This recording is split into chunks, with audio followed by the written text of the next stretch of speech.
আসসালামু আলাইকুম। সারা দেশ তথা বিশ্ব কাল স্তম্ভিত হয়ে গেছে। যেভাবে রক্ত ঝরেছে নুরুল হক নূরের, আমরা তো খুবই চিন্তায় পড়ে গিয়েছিলাম যে এটাকে ভিতর থেকে কিছু ফেটে বেরোয় আসলো কিনা। যদিও এখন পর্যন্ত মেডিকেল বোর্ড বলছে যে নূরের নাকের হাড় ভেঙে গেছে, সেখান থেকে রক্তপাত হয়েছে এবং নূর মায়ের খেতে খেতে নেতা হয়ে গেছে। নূরকে বহুবার আমি হোয়াটসঅ্যাপে সতর্ক করেছি যে জাতীয় পার্টির অফিসমুখ মিছিল করার কোনো দরকার নাই। এটা নূরের কাজ না। নূরের দলের যদি কোনো দলের প্রতি মানে আপত্তি থাকে, সরাসরি স্বরাষ্ট্র উপদেষ্টার অফিসের সামনে স্মারকলিপি দিতে পারে, প্রেস ক্লাবের সামনে বিক্ষোভ করতে পারে, জাতীয় পার্টি নিষিদ্ধ করো, স্থগিত করো, যাই করো। কিন্তু একটি দলের অফিসে গিয়ে তাদের অফিসমুখ মিছিল, এটাকে মব সংস্কৃতি বা মব ভায়োলেন্সই বলা হয়। নূরকে এই জন্য আমি নিজে তার হোয়াটসঅ্যাপে অনেক সময় ইনস্ট্রাকশন দিয়ে থাকি। বলেছিলাম যে রাজনীতির অনেক খেলা সামনে আছে। জাতীয় পার্টি একটা ফ্যাক্টর, বাংলাদেশের রাজনীতির শেষ বলে কোনো কথা নাই। যেমন দেখা যাচ্ছে যে আন্ডারগ্রাউন্ডে আওয়ামী লীগ আছে, কিন্তু আওয়ামী লীগের যে 20 বা 30% ভোট আছে, সেগুলো কিন্তু ভোটার তালিকা থেকে নিষ্ক্রিয় করা হয়নি। অতএব এই ভোটগুলোর প্রতি লোভ সবারই আছে কম বেশি। এনসিপির আছে, বিএনপির আছে, জামাতে ইসলামের আছে। কে কোন কৌশলে সেই মাটির নিচের ভোটগুলো নিবে, সেটাই হচ্ছে রাজনীতির খেলা।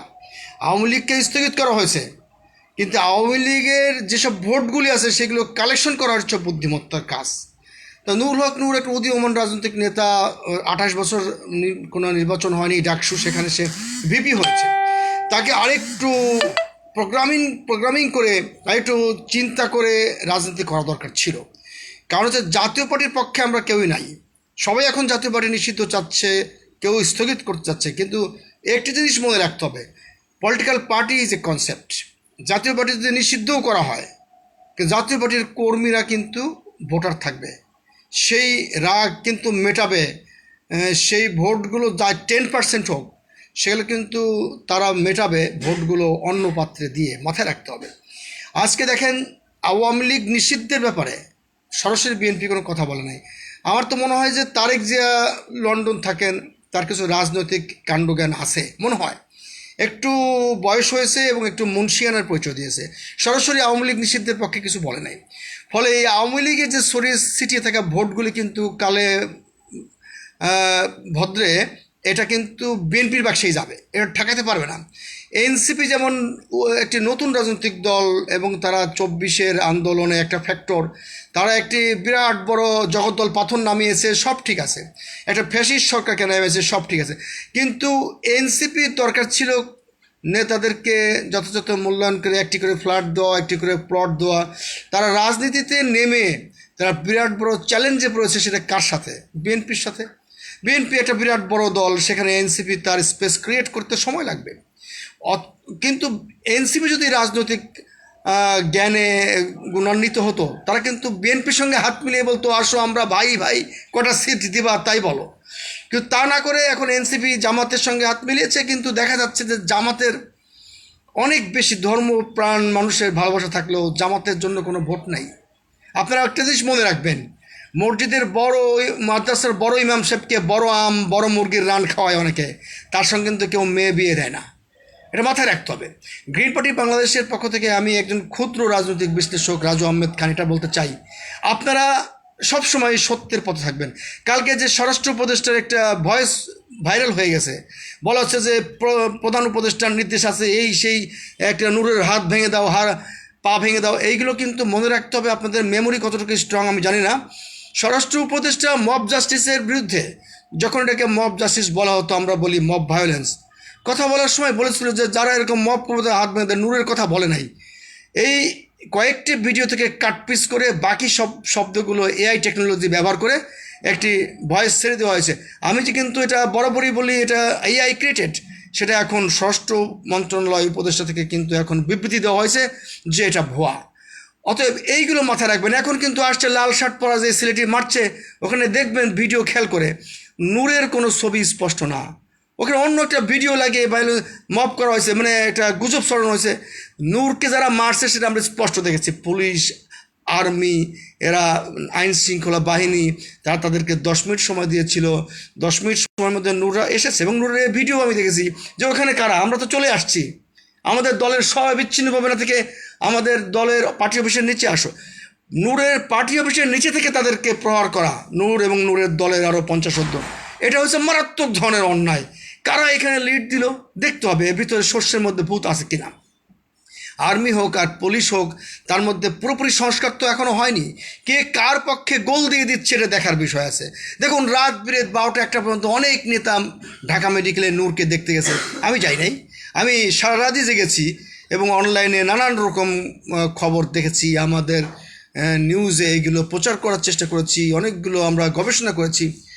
সবাই মিলে রাত্রে যদি 12টা 1টার সময় নূরের হাসপাতালে গিয়ে তাকে দেখতে যাওয়া হয়, সেখানে ফটো সেশন হয়, একটা রোগীর উপরে কতখানি অত্যাচার হয় এটা কি বোঝেন? রোগীকে দেখতে সবাই যাচ্ছে, রোগীকে এখন 100% একা থাকতে দিতে হবে। অতএব বাংলাদেশে শতখানেক রাজনৈতিক দল তো আছেই, তার মধ্যে ইমেজ প্রাপ্ত অনেক বেশি খ্যাতনামা 50টা দল আছে। 50 জন যদি তাদেরকে দেখতে যায় পালাক্রমে, ওখানে বিরাট রকমের ক্ষতি হবে। নূর একটা মারাত্মক রকমের অসুস্থ। যাই হোক, অল্পর উপর দিয়ে গেছে, নাকের হাড্ডি ভেঙেছে, গ্রাম দেশে এটাকে নাকের বদনা বলা হয়, বদনা ভেঙেছে, এখান থেকে রক্তপাত হয়েছে, চলের পাশটা ভেঙেছে। নূর মায়ের খেতে খেতে নেতা হয়ে গেছে। নূরের বিরুদ্ধে যাই অভিযোগ থাকুক, ইলিয়াস অনেক কিছুই বলছে।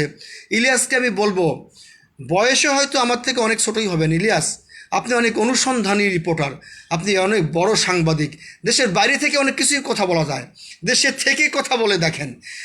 বাড়ি থেকে আপনি নূর আহত হওয়ার পরে নূরের সম্পর্কে নানান কথা বলছেন, নূর এই সে, মানে আপনার অনেক কিছু যৌক্তিক কথা আছে, কিন্তু আপনি একটু আক্রমণাত্মক না হয়ে ঠান্ডা মাথায় সাংবাদিকতা করেন। আপনার প্রতি আমাদের ভক্তি, শ্রদ্ধা, ভালোবাসা আছে।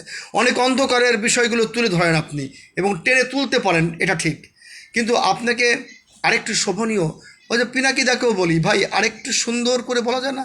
অনেক বেশি জ্ঞানী, অনেক বেশি অনুসন্ধানী, অনেক বেশি ভালো ভালো কথা বলেন, কিন্তু কখন যে কাকে কি আপনি সেফাতুল্লাহর মতো বলে ফেলেন, কার গোষ্ঠী উদ্ধার করে ফেলেন, এটা এটা ঠিক না।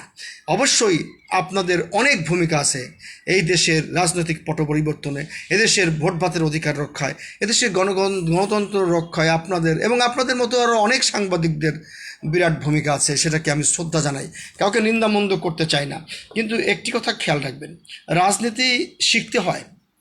এই যে হুটহাট করে কিন্তু মাহমুদুর রহমান মান্না আসম রব কোনো এখনও কিছু বলেননি, মানে এরা বর্ষিয়ান রাজনীতিবিদ, এদের কাছ থেকে দীক্ষা নেন, শিক্ষা নেন। হুটহাট করে কিছু বলে ফেললেন, হুটহাট করে ফেললেন, ছাত্রদেরকে নিয়ে আপনার গণ অধিকার পরিষদের নেতাদেরকে নিয়ে দৌড় দিলেন আপনি জাতীয় পার্টির অফিসের দিকে। কেন ভাই, আর একটা পার্টির অফিসের দিকে গেলে সেখান থেকে বাধা আসতে পারে না?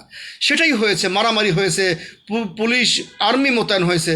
ভাই এটাকে যদি মানে কেউ না কেউ হয়তো মব বলবে, যে পক্ষই, জাতীয় পার্টি যদি এখানে বাধা দেয় তাহলে বলবেন মব হয়েছে। গণ অধিকার যদি জাতীয় পার্টির লোকের অফিসে আগুন দেয় বা আক্রমণাত্মক ভঙ্গিতে যায়, সেটাও কিন্তু অন্যায়, এটা কোনো রাজনীতি না। অবশ্যই নূরকে বলবো, সুস্থ হয়ে ইনশাল্লাহ আসবেন, ভবিষ্যতে আপনি মানে মানুষের পরামর্শ শুনবেন। আপনি যদি কোনো দলের কৃতকর্মের দায়ে তাকে অভিযুক্ত করতে চান, তাহলে আপনি কেন প্রেস ক্লাবের প্রাঙ্গণে কথা বলেন না? ওখানে আপনি স্বরাষ্ট্র মন্ত্রণালয়কে বা প্রধান উপদেষ্টাকে একটা আলটিমেটাম দেন যে আপনাদেরকে ঘেরাও করতে আসবো, কিন্তু আপনারা এই দলকে স্থগিত করেন। কোনো দলকে নিষিদ্ধ করবার আগে সেখানে কিছু আইন কানুন দেখতে হয়, সেটা একদম বিরাট জনমানুষের কোনো ক্ষতির কারণ হচ্ছে কি না। দেখা যাচ্ছে যে তখন হিজবুত তাহরির মতো হয়তো কোনো দল নিষিদ্ধ হয়, সেটা তো একটা প্রক্রিয়াধীন ব্যাপার রে ভাই। কিন্তু এটা জিনিস মনে রাখতে হবে আপনাদেরকে, যত দলে নিষিদ্ধ করেন সে দলের যারা ভোটার আছে সে ভোটার কিন্তু নিষিদ্ধ হয় না। অতএব আপনি যাকে ঢিল ছুড়লেন সে আপনাকে ভোট না দিয়ে ঢিল ছুড়বে, আপনাকে ভোট না দিয়ে আপনার ক্ষতি করবে। অতএব আমি বলি যে অবশ্যই এই বর্বরচিত হামলার বিরুদ্ধে প্রতিবাদ করি। আমরা সারা রাত্রি জেগেছি এবং নূরের প্রতি সমবেদনা জানিয়েছি যে এইভাবে কি একটা মানুষকে আক্রমণ করা যায়, সেটা কিন্তু করেছে। আমি জানি যে আইএসপিআর থেকে একটা বিবৃতি দিয়েছে সেনাবাহিনী, সেটা অনেকের কাছে সন্তোষজনক হয়নি। আমি জানি যে এখানে স্বরাষ্ট্র উপদেষ্টা বলেছে যে না না, এই ভয়েস আমাদের না, কিন্তু একটি জিনিস মাথায় রাখতে হবে।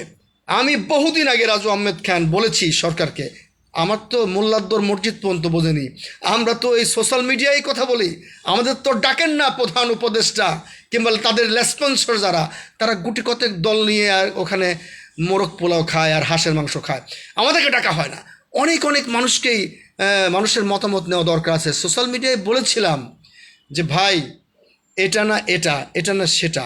এআই টেকনোলজির কথা আমি বলেছিলাম যে বাংলাদেশে যে বিভিন্ন বাচ্চাদের কণ্ঠ দিয়ে বলা হচ্ছে যে এই বাচ্চা তোমার কি ভবিষ্যৎ পরিকল্পনা, বাচ্চাটা বলছে যে আমি ওই স্কুল মিস্ট্রেসকে বলছে আমি বড় হয়ে আপনাকে বিয়ে করতে চাই। এই ধরনের আজে বাজে কন্টেন্ট তৈরি হচ্ছে যে এআই টেকনোলজি দিয়ে। কেন এইগুলো নিষিদ্ধ করা হচ্ছে না? কেন এইগুলো নিষেধাজ্ঞা জারি করে একটা প্রজ্ঞাপন দেওয়া হচ্ছে না যে এআই টেকনোলজি ব্যবহার করে যদি জনকল্যাণের বাইরে কোনো ইয়ার্কি ফাইজলামি করা হয় তাহলে এটা ধরে নিতে হবে রাষ্ট্রদ্রোহী বা এটা ধরে নিতে হবে নিষিদ্ধ। আজকে তাই করছে। স্বরাষ্ট্র উপদেষ্টার কণ্ঠ কিছু বক্তৃতা থেকে কাটপিস নেওয়া হয়েছে আর কিছু বানিয়ে দিয়ে বলে দেওয়া হয়েছে যে প্রধান উপদেষ্টার নির্দেশ আছে, ওর হাত পাও গুঁড়ো করে দাও। এটা কি এরকম একজন স্বরাষ্ট্র উপদেষ্টা বলতে পারে? তাই আপনারা ভুল বুঝবেন না, ভুল বোঝাবুঝির কোনো অবকাশ নাই। গ্রিন পার্টি বাংলাদেশ সব পার্টি দেখার শেষ, এরকম অনেকেই বলে, কিন্তু আমি বলি না, এভাবে বলবেন না। গ্রিন পার্টি বাংলাদেশ কোনো রাজনৈতিক দলই না, এটা রাজনৈতিক কনসেপ্ট। রাজনৈতিক দল কেন বলছি না, আপনারা শুনে হয়তো হাসবেন যে রাজনৈতিক দল না কেন। আরে ভাই, রাজনৈতিক দল হয়ে গেলাম আর আমি একদম বিরাট নায়ক হয়ে গেলাম তা না, কিন্তু রাজনৈতিক কনসেপ্টটা খুব ইম্পর্টেন্ট। রাজনীতি আগে বোঝা দরকার আছে, রাজনীতি শেখা দরকার আছে। গ্রিন পার্টি বাংলাদেশ অবশ্যই রাজনৈতিক দল, কিন্তু সবচেয়ে প্রাধান্য দিয়ে এটা হচ্ছে রাজনৈতিক কনসেপ্ট। কনসেপ্টটা কি আমাকে ভালো মন্দ বুঝতে হবে কথা বলার আগে। আমি একটা রাজনৈতিক দল করলাম, ছাত্রদেরকে নিয়ে বিরাট কলেবর বৃদ্ধি করলাম এবং আমার অনেক প্রাধান্য পাইলো, মানুষে আমার অনেক ভালোবাসা তৈরি হলো, কিন্তু নূরের মতো আমি ভুল ডিসিশন নিয়ে আমি আর এক দলের অফিসের সামনে হামলায় পড়লাম, যে তখন সেখান থেকে একটা বাধার সম্মুখীন হতে হবে, এটা বুঝতে হবে। আমি নুরুল হক নূরকে অত্যন্ত ভালোবাসি। নুরুল হক নূর তার দলের ভাইস চেয়ারম্যান হিসেবে আমাকে ডেকেছিল। আমি তাকে বলেছিলাম যে সময় সামনে অনেক আছে, তোমরা করো, আমি ভাইস চেয়ারম্যান হয়ে আসবো সেটাই বড় কথা না, আমি দলের বাইরে থেকেও তোমাকে অনেক হেল্প করতে পারি। আমি তার হোয়াটসঅ্যাপে অনেক সময় অনেক পরামর্শ দিয়ে থাকি, নূর অ্যাপ্রিসিয়েট করে। আপনি নূরকে জিজ্ঞেস করে দেখবেন, আমি কিন্তু এইটার ব্যাপারে আমি নূরকে ইনস্ট্রাকশন দিয়েছিলাম যে জাতীয় রাজনৈতিক মিথস্ক্রিয়া কোন সময় কে কোন দলের সঙ্গে নির্বাচনী প্রক্রিয়ার সঙ্গে কার কাজে লাগবে বলা মুশকিল। অতএব এখনই আপনারা জাতীয় পার্টির সঙ্গে সম্পর্ক শিথিল করেন। জাতীয় পার্টির কলেবরই চেঞ্জ হয়ে গেছে, এখানে কমিটিতেই তো জিএম কাদের নেই। জাতীয় পার্টির সঙ্গে আপনাদের যুদ্ধ, জাতীয় পার্টি তো এমনও হতে পারে তার খোল নঞ্চে পাল্টে আপনাদের কনসেপ্টের সঙ্গে সংযুক্ত হয়ে যেতে পারে। অতএব আগেই ওই চিলে কান নিয়েছে আর চিলের পিছনে দৌড় দিবেন না। রাজনীতি শিখতে এখনও আমার লাগবে 100 বছর। রাজনীতি একটা বিরাট বড় কনসেপ্ট, এগুলো শিখতে হয়, জানতে হয়। এখানে সৌজন্যতা আছে, আমার অনেক বড় বড় উস্তাদ আছে, রফিকুল ইসলাম আসাদ আছে, আরও অনেকেই আছে যাদের কাছ থেকে প্রতিনিয়ত রাজনীতি শিখি, যারা বর্ষিয়ান, বয়স হয়ে গেছে 80-র কাছাকাছি, কখনো নিজেকে হাইলাইট করে না, ক্যামেরা দেখলেই দৌড় মারে না, এমন কিছু লোকদেরকে পাশে রাখেন, রাজনীতি শেখেন। আজকে আমি দেখলাম এবি পার্টি সহ আরও অনেক দলের অনেক নেতাকেই দেখলাম খুবই অ্যাটাকিং ভঙ্গিতে বক্তৃতা দেন নানান বিষয়ে। আমি সবাইকে শ্রদ্ধা রেখে বলি যে অনেক সময় আমরা বক্তৃতা দেওয়ার সময় উত্তেজিত হই, কিন্তু ভাষা শৈলী বজায় রাখতে হবে, কাটিসি বজায় রাখতে হবে। অনেক কিছু বিষয় আছে। সেনাবাহিনী আমাদের দেশের একটি দেশ রক্ষার একটা হাতিয়ার। সেনাবাহিনীর সম্পর্কে কথা বলতে হলে আমাদের সম্মানের সাথে, ইজ্জতের সাথে কথা বলতে হবে। সেনাবাহিনীর মধ্যে যদি কোনো শস্যের মধ্যে ভূত থাকে সেইগুলোকে আমাদের ইঙ্গিত দিতে হবে, কিন্তু সেটা শান্তিপূর্ণ ভাষায়, সৌজন্যতার সাথে। আমরা তো সবসময় বলি গ্রিন পার্টি একটা কচ্ছপ। আপনারা দেখেন নাই খরগোশ আর কচ্ছপের দৌড় দেখেন নাই? অনেক খরগোশ এই কচ্ছপের কাছে হার মানবে। অনেকেই আমাদেরকে বলে ভাই আপনারা প্রেস ক্লাবের সামনে কোনো মানববন্ধন করেন না কেন? আমি বললাম যে আমার কি ভূতে কেলাইছে? এখন যারা মানববন্ধন করে প্রেস ক্লাবের সামনে, তাদের ওখানে 20 জন লোক থাকলে 10 জন থাকে ভাড়া করা আর 5 জন থাকে অন্য অন্য দলের। সবাইকে বলছি না, কিছু কিছু দল। আমরা প্রেস ক্লাবের সামনে না, আমরা সরাসরি সোশ্যাল মিডিয়ায় আসি। আমরা বলতে চাই বাংলাদেশকে একটি দুর্নীতিমুক্ত দেশ করতে হবে, বাংলাদেশকে একটি মব ভায়োলেন্স মুক্ত দেশ করতে হবে। দেখেন এই দুদিন আগেই ডিআরউতে একজন বীর মুক্তিযোদ্ধাকে কীভাবে ধাক্কা মারা হলো। যেই মারুক, তার নাম পরিচয় আমি বলতে চাই না, জানতেও চাই না। এটা কোনো কাটিসি না। যদি উনি বিরাট বড় ভুল করে থাকে, কেউ বলছে উনি হজ নিয়ে কটূক্তি করেছে, ইসলামপন্থীরা হয়তো খেপে যাবেন। আমিও ইসলামপন্থী, আমি একজন সাচ্চা মুসলমান, কিন্তু আমি মনে করি রাজনীতিতে সব ধর্মের লোকের সমন্বয়। এখানে আমি আমার ধর্ম প্রচার করতে হলে ওয়াজ মাহফিলে যাব, এবং আমি নিশ্চয়ই একটি ধর্মীয় সংস্থা তৈরি করব, যেখানে আমি আমার ধর্মের কথা বলবো এবং বলবো এই ধর্ম অনেক ভালো, আসেন আমার ইসলাম ধর্ম গ্রহণ করেন। বাট আমি যখন রাজনীতি করব, আমি যখন এখানে হিন্দু, মুসলমান, খ্রিস্টান, জৈন, বৌদ্ধ সবার সঙ্গে কথা বলবো। আপনারা দেখেছিলেন দুদিন আগে আমি একটি স্ট্যাটাস দিয়েছিলাম, আমি লিখেছিলাম সকল ধর্ম মতে সবাইকে শুভেচ্ছা। আপনারা হয়তো বলবেন যারা কট্টর মুসলিম, যে ভাই আসসালামু আলাইকুম বললেন না কেন? তাইলে মনে রাখতে হবে, আসসালামু আলাইকুম যদি বলে থাকি, বাংলাদেশে যদি 80-90 ভাগও মুসলমান থাকে, বাকি 10 ভাগকে আমি কিছুই বললাম না। আমাকে কখনোই আপনারা মাপতে পারবেন না। কেননা এই জন্য মাপতে পারবেন না, নিজেকে আগে মাপেন। আমি অবশ্যই একজন মুসলমান, কিন্তু আমি আমাদের রাজনীতির মধ্যে আমাদের মুসলমান ধর্মকে হাইলাইট করব, মানব ধর্মকে, মানুষকে হাইলাইট করবো। এখানে সব ধর্মের মানুষ থাকবে, সব বর্ণের মানুষ থাকবে, সবার স্বার্থ নিহিত থাকবে। আমার লাইফটা অনেক লম্বা হয়ে যাচ্ছে, তবু একটু বিষয়ে আমি আপনাদেরকে সাহায্য করব। অনেক ইসলামপন্থী রাজনৈতিক নেতার সঙ্গে আমার সখ্যতা আছে, কিন্তু তারা আমাদেরকে অনেক ওই জামাত সহ অনেক জোটে টানে। আমি বলি দেখেন, যদি আব্দুর রাজ্জাক নামে একটা হোটেল থাকে পুরান ঢাকায়, সেখানে হিন্দু অধ্যুষিত এলাকা, তাঁতিবাজার সহ অনেক কাস্টমার আছে, শুধুমাত্র ওই কাস্টমার নষ্ট যাতে না হয়, সেখানে কিন্তু গরুর মাংস বিক্রি হয় না। মনে রাখবেন, যেখানে আমার হাসপাতাল, আমি প্রতিষ্ঠাতা, সেখানে যদি আমি সাইনবোর্ড লিখে দিই যেখানে সব মুসলমান রোগীদের সেবা করা হয়, তাহলে হিন্দুদের ডাক্তার কে দেখবে? হিন্দুদের অসুখ হলে কে দেখবে? অতএব ধর্ম কাকে বলে এটা আপনাদের শিখতে হবে। ধর্ম হচ্ছে সেবা। এই যে হাসপাতাল, এই যে রেস্টুরেন্ট, ওরা সেবা করে, ওরা ধর্ম পালন করে, সেখানে হিন্দু মুসলমান কোনো রেস্ট্রিকশন নাই। আপনারা রাজনীতির মধ্যে ধর্ম নিয়ে টানাটানি করছেন, খুবই দুঃখজনক। ইসলাম ধর্ম আমার মতে একটি শ্রেষ্ঠ ধর্ম, কিন্তু আমার বন্ধু যদি বলে নিতাই রায় চৌধুরী আমার হিন্দু ধর্মই শ্রেষ্ঠ, তাকে বোঝাবার ভাষা আমার কি? আমার আদর্শ, আমার ভালোবাসা, আমার ঐতিহ্য এবং আমার আদর্শ দিয়ে, আমার ভালো কাজ দিয়ে আমি আকৃষ্ট করতে পারি। একজন বলতে পারে ভাই তোমার ধর্ম তো অনেক ভালো, কেন?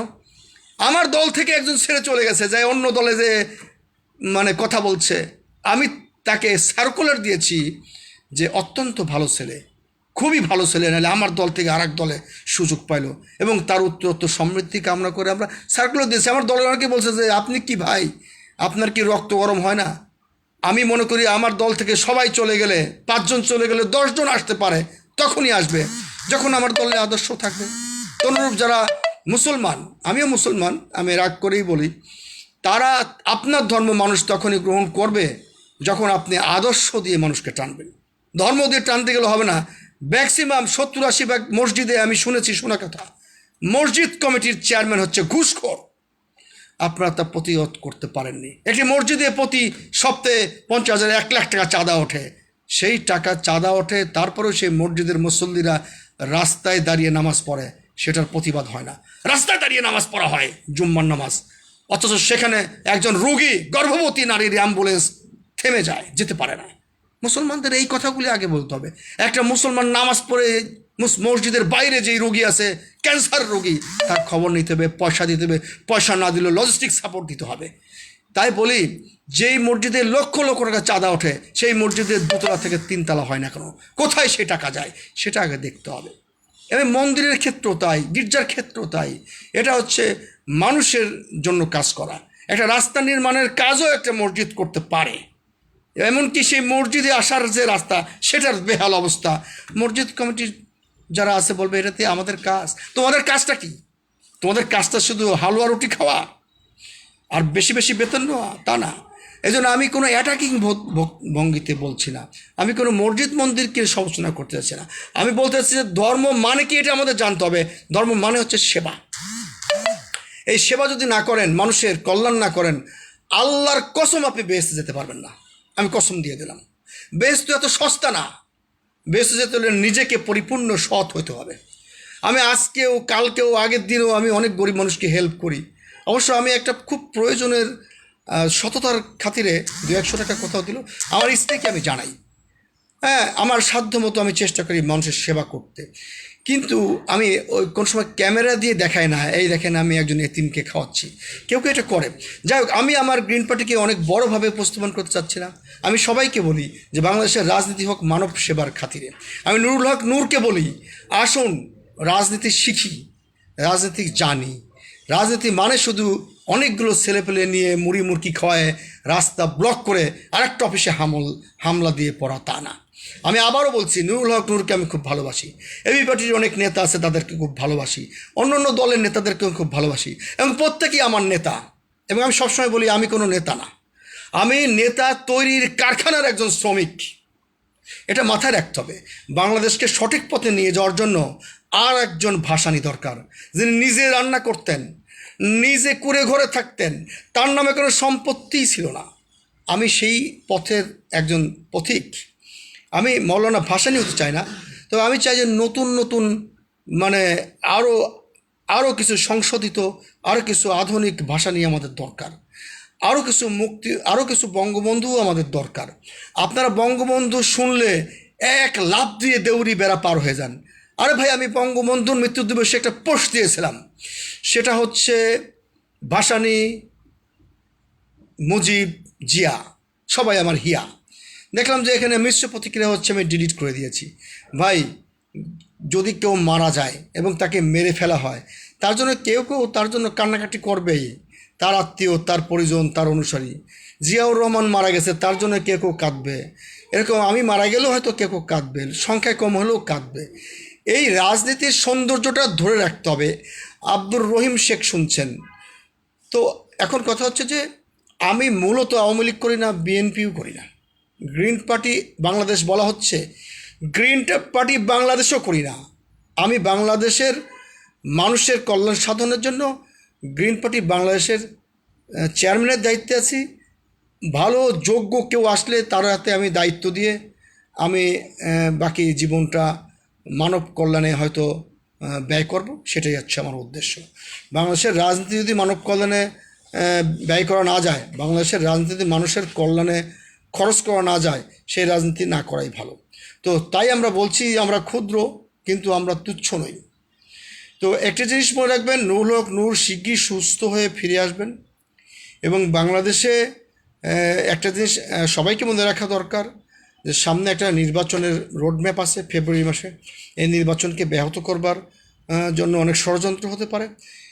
সেই ষড়যন্ত্র রুখে দেওয়ার জন্য আপনাদের ঐক্যবদ্ধ থাকতে হবে। আর সবসময় একটা জিনিস খেয়াল রাখা দরকার, যে দল করি না কেন, যে দল করি, যে ধর্ম করি, দিন শেষে আমরা একই ছাদের নিচে বাস করি।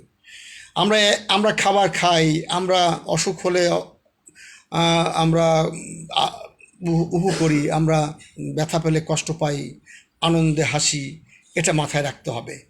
দিন শেষে আমরা সবাই বাংলাদেশি, এটা মাথায় রাখতে হবে। অতএব আমাদের রাজনৈতিক মতভেদ থাকবে, আমাদের মতানৈক্য থাকবে, আমাদের মধ্যে কনসেপ্টের ভিন্নতা থাকবে, কিন্তু দেশের স্বার্থে আমাদের সবাইকে এক হইতে হবে।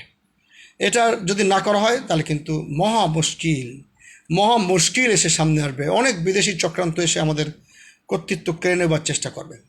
তা যাই হোক, সবাই ভালো থাকবেন, ভালোর সঙ্গে থাকবেন, আর অন্তত পক্ষে এটা করবেন, সত্যকে সত্য বলবেন এবং মিথ্যাকে মিথ্যা বলবেন। সত্যকে মিথ্যাকে কখনো এমালগেট করবেন না, মিশ্রিত করবেন না। আর কারোর প্রতি যদি কারো কোনো রাগ থাকে, সেই রাগটাকে অবশ্যই সুন্দর ভাষায় প্রকাশ করতে হবে এবং বাংলাদেশের মানুষকে নেটিজেনদের কাছে তুলে ধরতে হবে যে ওই লোকটা ভুল করছে। এটাই দেখুন, বিষোদ্গার করে, ভাষা খারাপ করে, অশ্রাব্য ভাষায় কথা বলে, বিশাল বিকৃতভাবে কথা বলে, চেহারা বিকৃত করে কথা বলে কোন সময় মানুষের ভালোবাসা করানো যায় না। আজকে দেখেন, নুরুল হক নূর মার খাওয়ার পরে কোথায় এনসিপি, কোথায় বিএনপি, কোথায় গ্রিন পার্টি, সবাই কিন্তু এক হয়ে গেছে। সবাই এখন এক সুরে বলছে যে জাতীয় পার্টি নিষিদ্ধ চাই। আমরা অবশ্য একটি কথা বলছি, জাতীয় পার্টির স্থগিত চাই। কেন? জাতীয় পার্টি যতক্ষণ না পর্যন্ত তার ভুল স্বীকার করবে। জাতীয় পার্টি কী ভুল স্বীকার করবে? জাতীয় পার্টি যখন একটি সরকার জগদ্দল পাথরের মতো আমাদের বুকে চেপে বসেছিল এবং তারা এই নির্বাচনকে জবরদস্তি করে ডামি নির্বাচন, রাতের নির্বাচন, নানানভাবে তারা ক্ষমতা রাখার চেষ্টা করছিল। সেই কাজে কিন্তু জাতীয় পার্টি সহযোগিতা করেছিল নির্বাচনে অংশগ্রহণ করে। তারা বিভিন্নভাবে সহযোগিতা পেয়েছিল আর্থিকভাবে হয়তো। এবং জিএম কাদের তো বেশি বলেছিল যে ইন্ডিয়ার প্রেসক্রিপশনে উনি কথাই বলেননি জনগণের সাথে। তো সেই ভুলগুলো তারা করেছেন হয়তো কোনোভাবে টিকে থাকবার জন্য। সেই ভুলগুলো স্বীকার করতে হবে যে হ্যাঁ আমাদের ভুল হয়েছে। জামাত ইসলামকে বলি, স্বাধীনতা যুদ্ধের সময় আপনার যদি ভুল থাকে ভুলটা স্বীকার করেন, কিন্তু ইনিয়ে বিনিয়ে এরকম বলার দরকার নাই যে আমাদের যদি সন্দেহাতীতভাবে প্রমাণিত হয় আমাদের ভুল হয়েছে তাহলে আমরা ভুলের জন্য ক্ষমা চাইব। প্রমাণিত হওয়ার দরকার কি? আমি তো মনে করি যে আমরা গ্রিন পার্টি থেকে প্রায়ই মানুষের কাছে ক্ষমা চাই, ভাই আমাদের সর্বস্তরে ভুল হচ্ছে, ক্ষমা করেন। ভুল না হইলেও তো বলা যায় যে আমাদের মনে হয় অনেক ভুল হচ্ছে, আমাদেরকে ক্ষমা করেন। সৌজন্যতা, ক্ষমা চাওয়া, আদর্শ, এইগুলো কোনো লজ্জার কোনো বিষয় না। আমি তো নিজেও মনে করি যতটুকু সময় আমি মাঝে মাঝে কথা বলবার সময় যদি কোনো বর্ষিয়ান রাজনীতিবিদদের বিরুদ্ধে কোনো কটূক্তি করে থাকি, কোনো অশ্রদ্ধা করে থাকি, আমি করজোরে মাপ চাই, আমি ক্ষমা চাই। যে আমি চাই আমাদের সকলেরই পরিবর্তন হতে হবে। রাজনীতি করতে হবে শুধুমাত্র দেশের স্বার্থে। দেশের স্বার্থের বিরুদ্ধে গেলে কোনো অবস্থাতেই কাউকে ক্ষমা করা যাবে না। আসিফ নজরুলকে বলি, আপনি খুব বেশি বয়োজ্যেষ্ঠ তা না, আমাদের থেকে কিছু বড় হবেন। আপনি আপনার প্রজ্ঞা জ্ঞান এর বিনিময়েই আপনি কিন্তু এই এই অন্তর্বর্তীকালীন সরকারের আইন উপদেষ্টা হয়েছেন। আপনি বারবার ভুল করছেন কেন? আপনি এক জায়গায় গেলেন, সেখানে আপনাকে জনগণ আটকে দিল, আপনি অনেক কষ্টে বের হলেন। আবার আপনি প্রোটোকল ছাড়া, সিস্টেম ছাড়া ঢাকা মেডিকেলে রাত দুপুরে গেলেন, সেখান থেকে আপনাকে সবাই আটকে দেওয়া হলো। সবাই বলতে লাগলো ভুয়া ভুয়া, আপনি পিছন দরজা বের হয়ে গেলেন।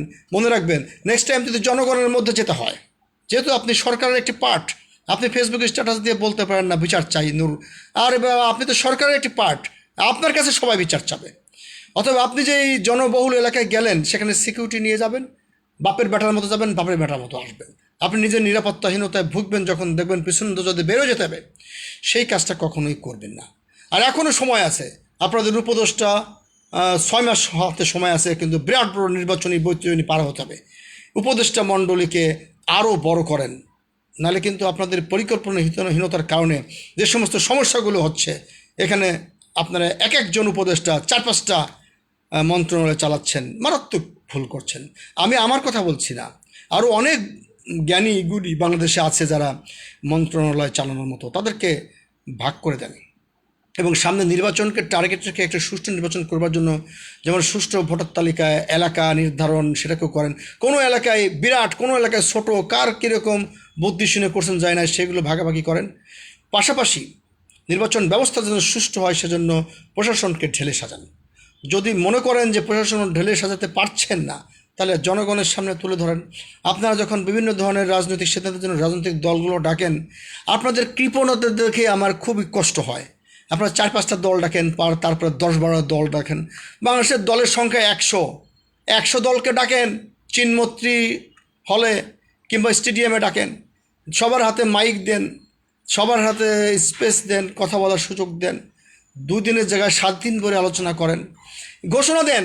বাংলাদেশ যত রাজনীতি আছে, যার নিবন্ধন আছে, নিবন্ধন নাই, মোটামুটিভাবে ধরে নেওয়া হয় যেগুলো মানুষের পরিচিত, সবগুলি দলের সাথে আপনারা কথা বলেন। এখন তো মনে করেন যে তথ্য প্রযুক্তির যুগ, সবার মতামত আপনি নেন, ডেকে এক জায়গায় করার দরকার নাই। সবার মতামত একটা গ্রুপে নেন বা একটা পেজে নেন, নিয়ে সেইগুলো এআই টেকনোলজি ব্যবহার করে সেগুলোর মধ্যে 1 সেকেন্ড না 5 সেকেন্ডের মধ্যে আপনার রেজাল্ট দিয়ে দেবে এআই টেকনোলজি, যে এই 10 লাখ বা 1 কোটি লোকের মতামতের ভিত্তিতে কোন কোন মতামতগুলো গ্রহণযোগ্য হতে পারে। সেজন্য আপনারা তথ্য প্রযুক্তির ব্যবহার করেন, নাহলে আপনাদেরকে ভয়েস তথ্য প্রযুক্তি নকল করে স্বরাষ্ট্র উপদেষ্টার মতো নিয়ে আরও সামনে ভয়ঙ্কর কিছু কাজ করে ফেলবে। অতএব বাংলাদেশকে শুধু অন্তর্বর্তীকালীন সরকার না, যে কোনো সময় বাংলাদেশ সরকারকে শক্তিশালী করতে হবে প্রশাসনিক দিক দিয়ে, তথ্য প্রযুক্তির দিক দিয়ে। এবং মনে রাখতে হবে, যেখানে আর্মি এবং পুলিশ কোনো একজন নেতাকে যখন বেধড়ক পেটাচ্ছে তার অফিসের নিচে, এটাকে কন্ট্রোল করবার জন্য সরাসরি লাইভে থাকার দরকার ছিল স্বরাষ্ট্র উপদেষ্টার। এক সরাসরি লাইভে থাকা দরকার ছিল যে হচ্ছেটা কি এগুলো, একটা মানুষকে পিটিয়ে মেরে ফেলছো, এই রাইটস তোমাকে দেওয়া হয়নি, এই রাইট আপনাদেরকে দেওয়া হয়নি যে একটা মানুষকে, একটা দলের নেতাকে পুলিশ আর্মি সবাই মিলে পিটিয়ে মানে মেরে ফেলছে। নুরুল হক নূর তো মরেই যেতে পারতো। তাহলে এই এরকম পরিস্থিতি দেখলে আমার স্ত্রী বলেছে রাজনীতি ছেড়ে দাও, এই রাজনীতি খুবই বাজে। যে দেশের পুলিশ মানুষকে নিরাপত্তা দেবে, আর্মি, সে দেশের পুলিশ আর্মি মিলে একটি রাজনৈতিক দলের নেতাকে বেধড়ক পিটিয়েছে। কত বড় সাহস! একটা রাজনৈতিক দলের নেতা জনগণের প্রতিনিধিকে বেধড়ক পেটানোর স্পর্ধা আপনারা কোথায় পেলেন? এত বড় সাহস কোত্থেকে আসলো আপনাকে? জনগণের প্রতিনিধির গায়ে হাত দেওয়া! আরে ভাই, সে যদি অন্যায় করে তাকে সুস্থ সাবলীলভাবে তাকে ধরে বললেন যে আপনি একটু থানায় আসেন বা আপনি একটু নিরাপদ হেফাজতে আসেন, আপনার বিচারের আওতায় আনতে হবে, আপনি কোনো এতগুলো লোককে নিয়ে একটা পার্টি অফিসের দিকে যাচ্ছেন, ইত্যাদি ইত্যাদি করা যেতে পারে। তাকে গৃহবন্দী করা যেতে পারে, তাকে ধরে নিয়ে 2 দিনের জন্য জেলখানায় রাখা যেতে পারে, মানে জিজ্ঞাসাবাদে রাখা যেতে পারে। বাংলাদেশের জিজ্ঞাসাবাদের ভঙ্গি তো আবার এরকম, হাঁটতে হাঁটতে যায় রিমান্ডে, আসে শুয়ে শুয়ে। চিন্তা করা যায় কীভাবে পেটায়? জবাবদেহি করতে, জবানবন্দি নিতে যদি পেটাতে হয় এরকমভাবে ও মানসিকভাবে, তাহলে ওই যারা জবানবন্দি নেওয়ার জন্য যাদের লোড়া খোড়া বানিয়ে দেয়, পঙ্গু বানিয়ে দেয়, তাদেরকে আগে পেটাতে হবে। যাই হোক, এই অনেক কথা বললাম, অনেক সংশোধনের প্রয়োজন আছে। আপনারা যেমন জেলখানার নাম দিয়েছেন, সংশোধন কী নাম দিয়েছেন ইংলিশে, খুব ভালো লেগেছে। যদিও বাংলা নাম দিতে পারতেন।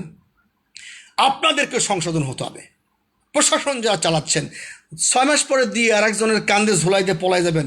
সিস্টেমগুলো যদি চেঞ্জ করতে না পারেন, 1 বছর 2 বছর 5 বছর লাগবে না, আগামী 6 মাসের মধ্যেই আপনারা এই সিস্টেমগুলো সংস্কার করতে পারবেন।